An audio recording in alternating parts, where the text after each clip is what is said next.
बिस्मिल्लाहिर्रहमानिर्रहीम। अस्सलाम वालेकुम नाज़रीन, हेल्थ टिप्सों में खुश आमदीद। घुटनों का दर्द, घुटनों से आवाज़ कट कट आना, गोंद की कर एक पाव, गोंद का तीरा एक छटान, दोनों अज्जा को पीस कर बारीक सफ़ूफ कर लें। इसके बाद देसी घी में बरियां कर लें, कलर ब्राउन हो जाएगा। तरीका इस्तेमाल करना, खाना खाने के 1.5-2 घंटे बाद सफ़ूफ 1 चम्मच 1 गिलास दूध नीम गर्म में घोल लें और इस दूध को पिएं।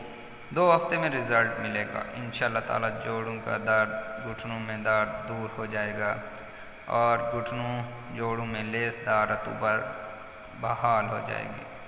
नोट, पोस्ट शेयरिंग मुफीद मालूमात तो मुफीद आमा एजुकेशनल पर्पज़ बताए गए तरीक़ों के मुताबिक खालिस अद्विया ख़रीदें बनाएँ और मकदार से तजावुज़ ना करें। मुजरबत नुस्खे के लिए मेरी फेसबुक ID को फॉलो करें। आपकी सेहत हमारी अवलीन तरजीह है। किसी भी बीमारी की सूरत में अपने मालिज से मशवरा ज़रूर करें। अपनी सेहत की निगहदाश्त करें और भरपूर लाइफ गुजारें।